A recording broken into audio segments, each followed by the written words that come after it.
Dans cette édition, nous irons à Boaké où se trouve le ministre chargé de la Défense. Alain Richard Donvaï est arrivé aujourd'hui à Boaké pour s'entretenir à nouveau avec les responsables des militaires qui avaient exprimé le mécontentement le week-end dernier.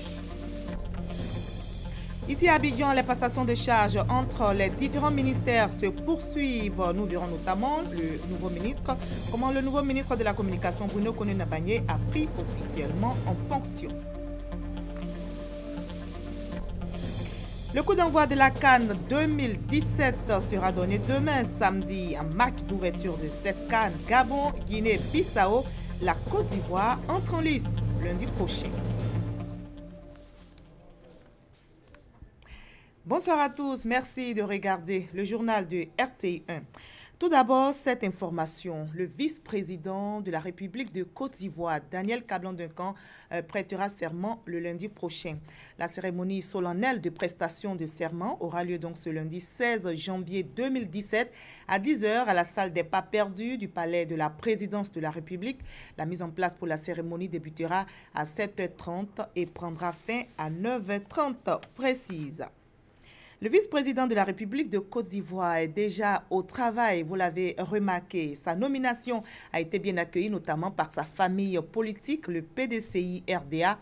La direction du parti vient justement de le rencontrer pour lui adresser ses félicitations. Le reportage de Viviane Aimé. La direction du PDCI tenait à féliciter le nouveau vice-président de la République, Daniel Kablan-Duncan, militant issu de ses rangs, pour cette promotion dont le prestige rejaillit sur l'ensemble du PDCI. Elle tenait aussi dans le même temps à lui présenter ses vœux de succès dans cette haute fonction. C'est en substance le message qu'est venu lui transmettre la forte délégation conduite par le secrétaire exécutif du PDCI, Maurice Kakou-Gikawe, et comprenant les membres du secrétariat exécutif ainsi que l'ensemble des parlementaires issus de cette formation politique. Excellences, Monsieur le vice-président de la République, toutes nos félicitations, toutes les félicitations des députés du groupe parlementaire PDCI-RDA, toutes les félicitations de la grande famille du PDCI-RDA, ici représentée par le secrétariat exécutif du PDCI-RDA. Que le Tout-Puissant vous bénisse et vous aide à réussir une fois de plus, parce que nous savons que vous gagnez toujours, que vous réussissez toujours les missions à vous confier, que le Tout-Puissant vous aide pour le bonheur de la Côte d'Ivoire, vous aide à accompagner, à agir à côté du président Alassane Ouattara, à accompagner la Côte d'Ivoire vers les voies de bonheur et de prospérité. C'est dans une atmosphère familiale que s'est déroulée cette rencontre. Loin d'Abidjan, le ministre chargé de la Défense s'entretient une nouvelle fois à Boaké donc avec les responsables des militaires qui avaient exprimé leur mécontentement le week-end dernier pour réclamer entre autres le paiement de primes et une augmentation de salaire. La délégation conduite par le ministre Alain Richard Donvaï doit exposer les propositions du gouvernement pour une issue définitive à la crise. Acte 2 des discussions entre le gouvernement et les soldats mécontents ici à Boaké. Les discussions ont commencé à la résidence du préfet de la région de Beké, Koné Aka. Il faut faire remarquer que nous avons la présence de deux membres du gouvernement, les ministres Alain Richard Donvaï et Sidi Touré. Ils sont accompagnés pour la circonstance du chef d'état-major des armées, le général Sékou Touré, et du commandant supérieur de la gendarmerie, le général Kwaku Nicolas. Ces discussions, il faut le rappeler, sont très attendues par la population qui a véritablement soif de paix. Les populations donc sont appelées à vaquer à leurs occupations. Il n'y a aucun danger. Les discussions qui ont lieu actuellement sont organisées pour ramener définitivement le calme ici à Boaké pour que chacun puisse être véritablement en paix. Et c'était Kader Sogodogo depuis Boaké. Justement, c'est sa deuxième rencontre en moins d'une semaine avec les soldats à Boaké pour trouver une issue définitive à la crise. Le ministre chargé de la Défense est arrivé en début d'après-midi à Boaké. Il rassure les populations. Il a affirmé justement qu'une solution sera trouvée rapidement avec les militaires. Il s'est adressé à la presse à son arrivée. Nous l'écoutons. Comme promis et sous les instructions de M. le Président de la République, nous sommes de retour pour continuer notre discussion avec nos hommes. Donc je demande à chacun de garder espoir. C'est notre pays, c'est notre sécurité. Et nos hommes sont également prêts à aller dans le bon sens. N'est-ce pas aussi le lieu de mettre fin à certaines rumeurs qui ne sont pas une certaine psychose aussi? Oui, nous allons essayer de faire ça. Il y a eu beaucoup de rumeurs, beaucoup de psychose cette semaine, mais plus de peur que de mal. En attendant la fin des discussions à Boaké, ici à Abidjan, les passations de charges entre les différents ministères se poursuivent. Le nouveau ministre de la Communication, Bruno Koné-Nabagné, a pris officiellement fonction. Il remplace à ce poste Afoussiata Bamba Lamine. Le ministre Bruno Koné-Nabagné, en plus du département de la communication, gère celui de l'économie numérique et de la poste. Issa Yeo. Le ministre Bruno Nabagné Koné à la tête du ministère de la Communication. La passation des charges a eu lieu entre lui et le ministre sortant, Afoussiata Bamba Lamine, qui en a profité pour faire le bilan de ses activités.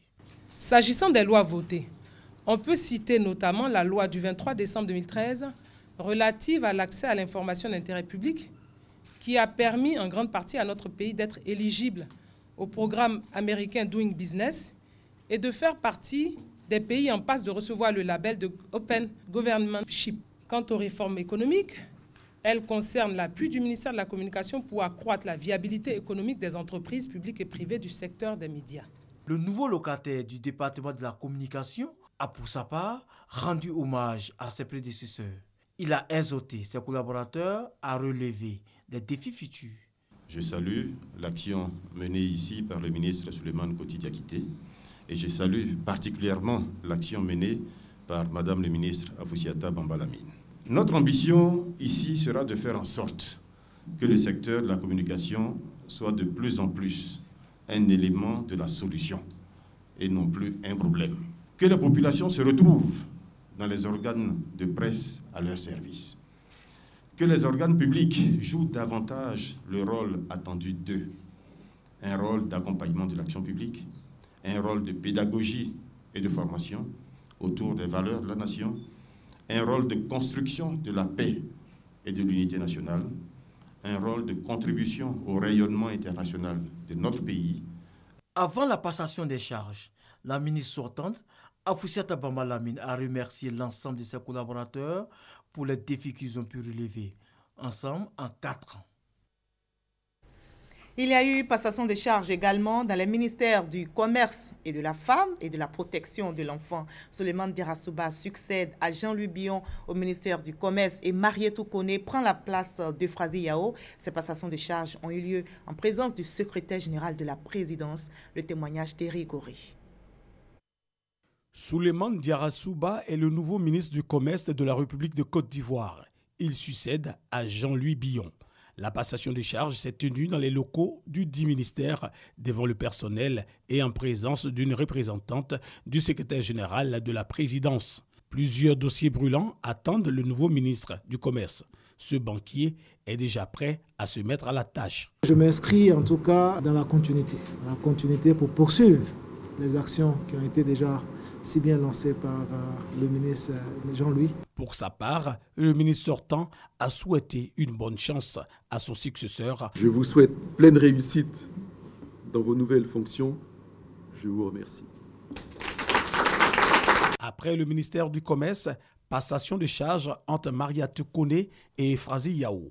Marietou Koné, ancienne ministre de la Cohésion sociale et de l'indemnisation des victimes, est maintenant ministre de la Solidarité, de la Femme et de la Protection de l'Enfant.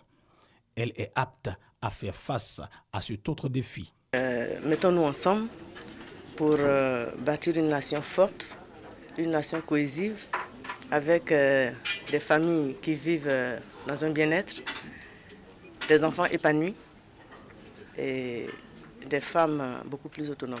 À peine installés, de grands chantiers attendent Mariatou Kone. Certains sont énumérés par la ministre sortante Ephrasie Yao. Je lui ai parlé des dossiers en matière de protection de l'enfant pour que les populations elles-mêmes puissent s'occuper des enfants. C'est le 11 janvier dernier que la liste du nouveau gouvernement, avec à sa tête Amadou Gon Coulibaly, a été rendue publique. Le ministre sortant Mamadou Sanogo a passé la main à son successeur Claude Isaac Day. Le nouveau ministre de la Construction, du Logement, de l'Assainissement et de l'Urbanisme a pris officiellement fonction aujourd'hui. C'est un témoignage de Chantal et Ouma Kandan. Le ministère de la Construction, du Logement, de l'Assainissement et de l'Urbanisme a connu une animation particulière ce jeudi 12 janvier 2017. La raison, l'ancien patron des lieux, Sanogo Mamadou, cédait son fauteuil au nouveau venu Claude Isaac Day. La passation des charges s'est déroulée dans une ambiance chargée d'émotions. Le ministre sortant Sanogo Mamadou a salué le travail abattu par ses collaborateurs durant ces 5 années passées à la tête de ce ministère, où des innovations ont vu le jour, notamment le guichet unique du foncier, le guichet unique du permis de construire et le service des terrains aménagés. CETAM. Le ministre entrant, Claude Isaac Day, a chaleureusement reçu les dossiers de son prédécesseur et promis continuer le travail de qualité qui a été entrepris, sans omettre de féliciter le ministre Mamadou Sanogo. Le personnel de ce ministère, sorti massivement, a tenu à rendre un hommage au ministre Mamadou Sanogo avant son départ. Mais qui est Claude Isaac Day, le nouveau ministre de la Construction, du Logement, de l'Assainissement et de l'Urbanisme? Quel est son parcours? Chantal et Ouma Kandan nous en donnent une idée. Claude Isaac Day est le nouveau locataire du ministère de la Construction, du Logement, de l'Assainissement et de l'Urbanisme. Ce diplômé supérieur en finance, en infrastructure et en partenariat public-privé de l'Université Harvard Kennedy School aux États-Unis est un pur produit de l'Institut national polytechnique Félix Houphouët-Boigny de Yamoussoukro, où il a obtenu en 1988 le diplôme d'ingénieur des travaux publics. Président du Comité national de pilotage des partenariats publics-privés de 2011 à 2017, Claude Isaac Day est un habitué des dossiers qu'il aura à traiter à son nouveau poste. Il était conseiller à la présidence de la République, chargé des questions d'infrastructure, de transport, de construction et de promotion du logement. Il a à son actif 28 années d'expérience professionnelle. Ce technocrate, nominé en 1997 et en 1999 au prix d'excellence de la Banque mondiale, reçoit en 2000 le prix Spot Award of Excellence of World Bank. Le nouveau ministre de la Construction, du Logement, de l'Assainissement et de l'Urbanisme est né le 30 septembre 1965 à Abidjan. Il est marié et père de 2 enfants.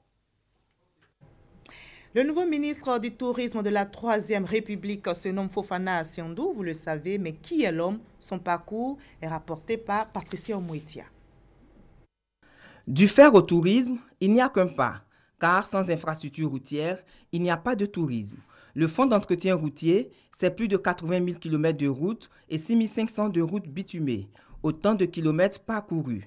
L'homme a déposé ses valises au ministère du Tourisme au thème de ce Téduc-Tour. Siandou Fofana est le premier ministre du Tourisme du gouvernement de la Troisième République. Ce technicien de 45 ans a un doctorat en thèse unique de finance internationale. Diplômé d'un 3e cycle en finance, ingénierie d'affaires et négoces internationales à l'Institut supérieur du commerce de Paris et d'études financières et comptables à l'Institut national des techniques économiques et comptables de Paris, le ministre Siandou Fofana compte à son actif plusieurs années d'expérience dans les domaines du développement et financement des infrastructures. Passionné de voyage, de lecture et de football, M. Siandou Fofana est un ardent défenseur du patrimoine touristique ivoirien et reconnu par tous comme amoureux de la Côte d'Ivoire. Il est marié et père de 4 enfants. Voilà, je rappelle pour fermer ce chapitre que le nouveau gouvernement version Amadou Gon Coulibaly a été mis en place le mercredi 11 janvier dernier. Et notez en bref que le vice-président Daniel Kablan-Duncan est au Mali où il représente le président de la République, Alassane Ouattara, au 27e sommet France-Afrique. À Bamako, nous en reparlerons. Passé les périodes de fête, les activités sont au ralenti, notamment pour les déménageurs. Ces derniers se tournent les pouces, les clients se font rares, disent-ils.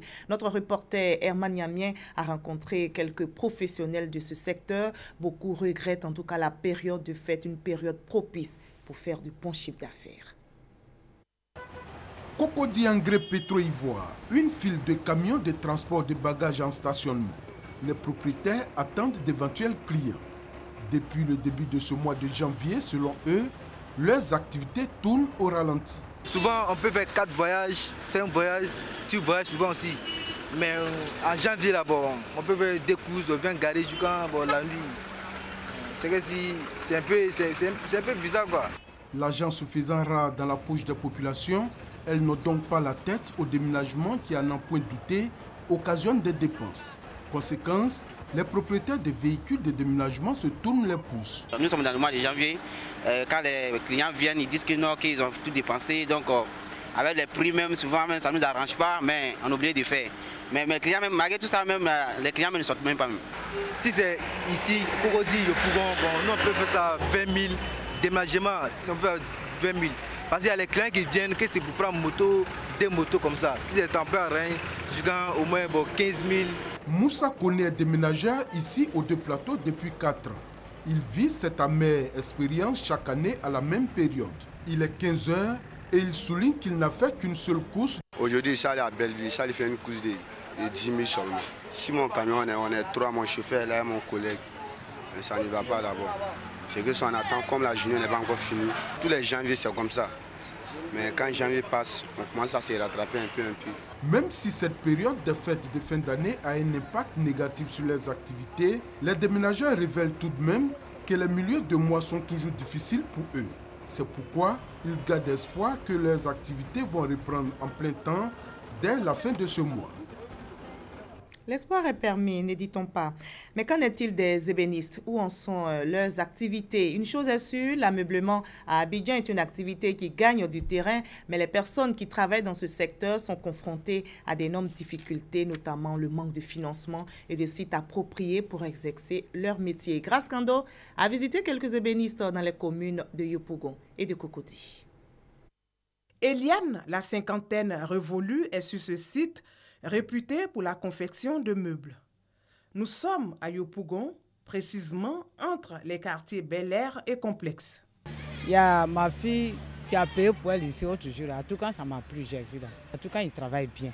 Ça fait habiller, ça fait respecter la maison.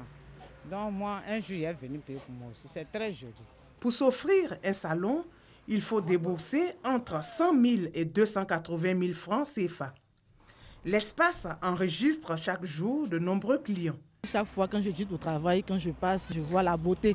Donc aujourd'hui, je suis venu pour voir de plus près. Voilà, si je peux acheter, je vais acheter.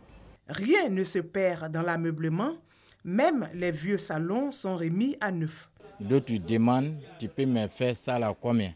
Là, on discute le prix si on est d'accord et nous donnons l'argent. Nous-mêmes, on refait tout comme les nouveaux. D'accord, il y a d'autres aussi qui viennent, non? Je viens un tissu à Trévis, Makori ou bien à Djamé ou bien Yopougon ici. Moi-même, je vais t'envoyer les tissus pour que toi-même, tu vas s'occuper de le reste des matériels. D'accord, nous aussi, on discute. Si on est tombé d'accord, on fait ça. Les vendeurs ne s'en plaignent pas car cette activité nourrit son homme, mais leur localisation cause souvent des désagréments. Les voitures laissent la route, ils rentrent sur nos meubles. Bon, il y a des fois, ça garde nos meubles. Ça nous met dans certaines dépenses. Les ébénistes de la commune de Yopougon sont plus de 1000, un chiffre important, mais le manque de financement et de sites appropriés constitue quelques-unes de leurs préoccupations. Nous sommes sur le trottoir, mais vraiment, c'est le moyen qui manque pour s'installer. Nous sommes sur Bel Air depuis près de 30 ans. Nous sommes là, nous sommes toujours menacés parce que nous occupons l'espace des gens. Aujourd'hui, notre problème, c'est d'avoir un site puis pour pouvoir exercer notre métier.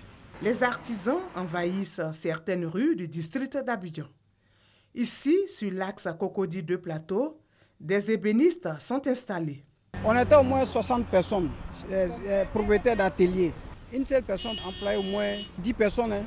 Ici, on nous aide pour pouvoir mieux s'organiser et puis bien s'installer. On peut travailler, on peut employer au moins 15 personnes. On a peur d'investir. Parce que tu vas investir, quelques mois après, tu dis non, tu n'as pas au papier d'ici. Les ébénistes souhaitent de meilleures conditions de travail afin de donner un coup d'accélérateur au secteur de l'ameublement en Côte d'Ivoire.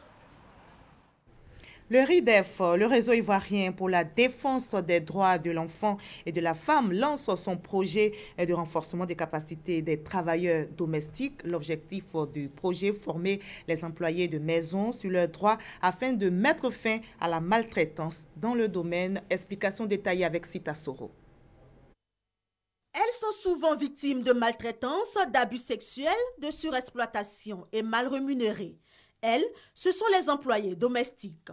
N'ayant pas de formation, pour la plupart, ces filles n'ont aucune notion de leurs droits. Le réseau ivoirien pour la défense des droits de l'enfant et de la femme RIDEF veut œuvrer dans ce sens, d'où son projet de renforcement des capacités juridiques et organisationnelles des travailleurs domestiques. Elles ont droit à un environnement de travail sécurisé. Elles ont le droit d'être traitées comme des êtres humains à part entière. Vous vous imaginez des femmes qui travaillent dans des maisons et qui dorment dans la cuisine. On leur demande de dormir au garage avec le chien.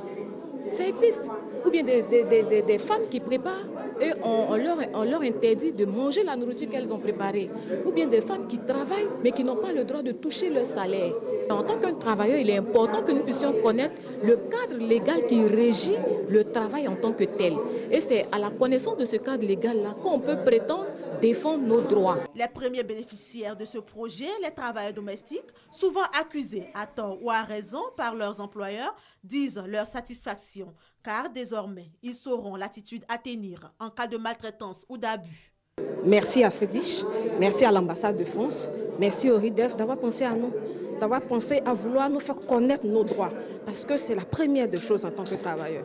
En tant que travailleur, tu dois pouvoir connaître tes droits et puis faire promouvoir et valoriser ces droits-là. Ce projet est prévu durer 7 mois et prend en compte 140 employés domestiques des communes de Cocody et de Yopougon.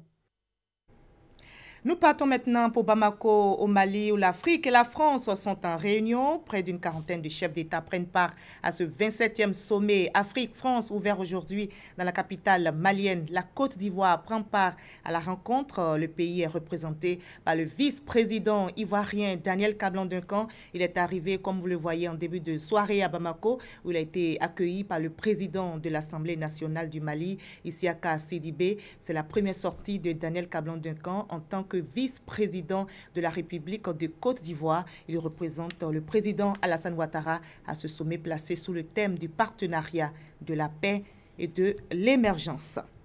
C'est un sommet historique France-Afrique, un sommet historique donc sous très haute sécurité. Et c'est le dernier du genre pour le président français François Hollande en fin de mandat. Il est arrivé au Mali aujourd'hui. Les enjeux de la rencontre sont importants pour l'Afrique, mais aussi pour l'ancienne colonie, comme nous l'explique Gabriel Zani. C'est l'heure des bilans à Bamako, au Mali, au 27e sommet France-Afrique. Bilan de l'Afrique, mais aussi celui de la France.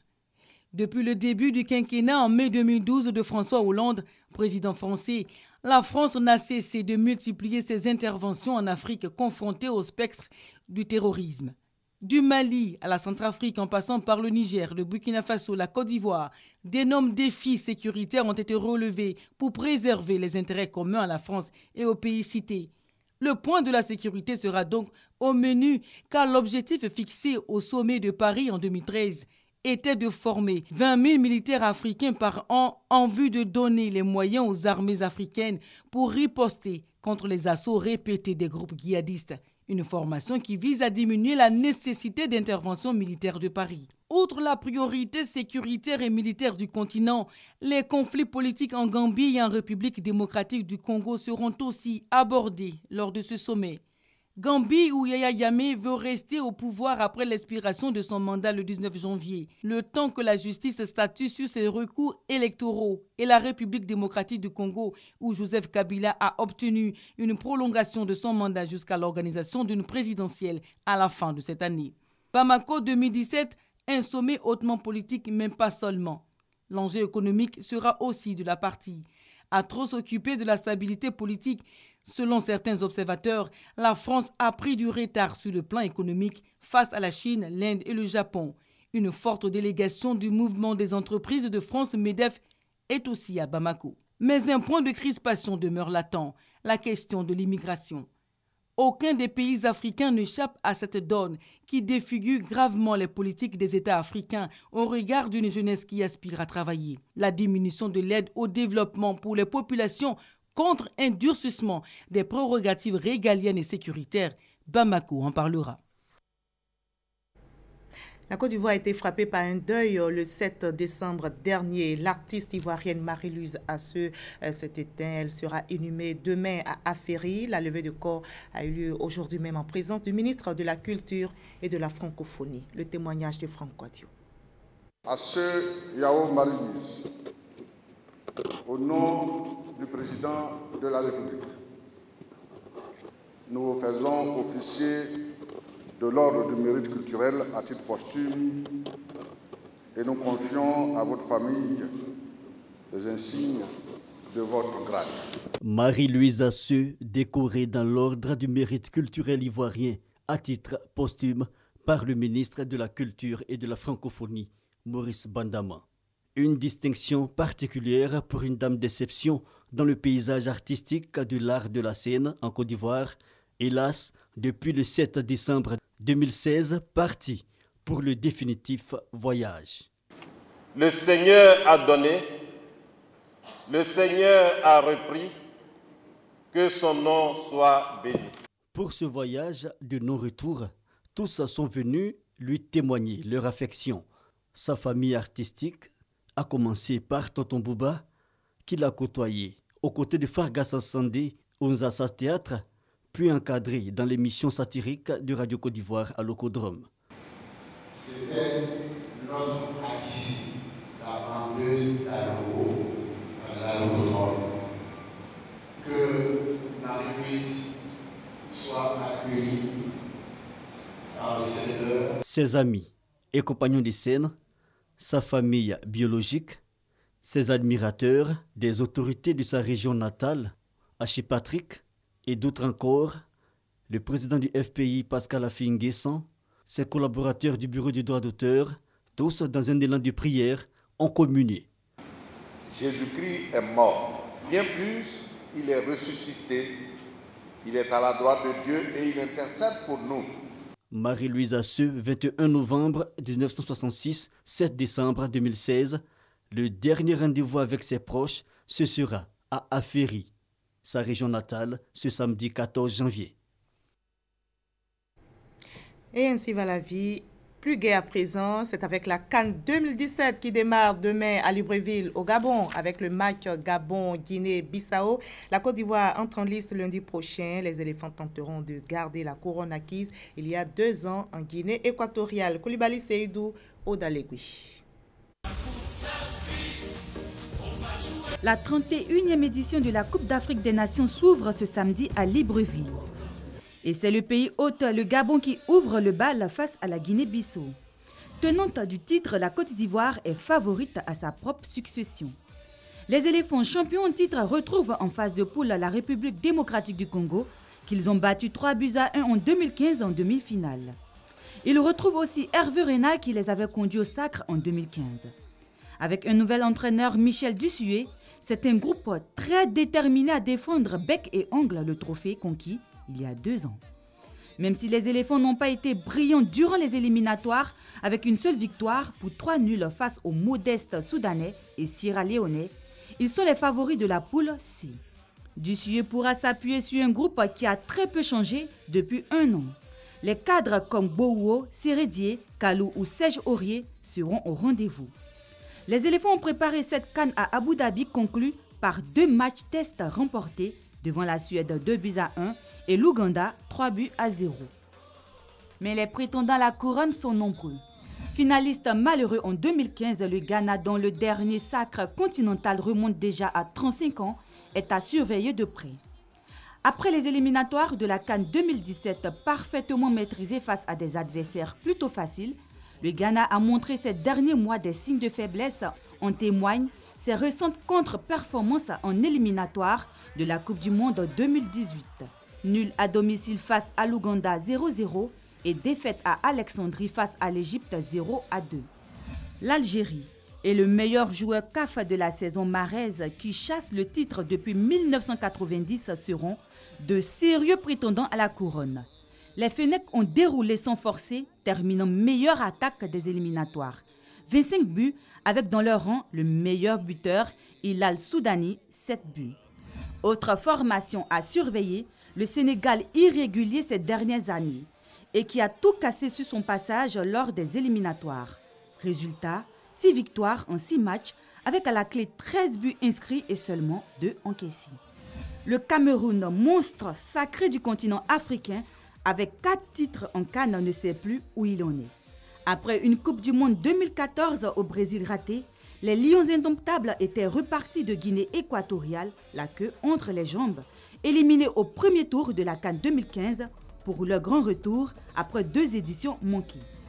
Le Gabon à domicile avec un Pierre-Emerick Aubameyang très en verve ne voudra pas faire piètre figure devant son public. 4 villes vont accueillir la compétition. Libreville et son stade de l'amitié d'Angondji.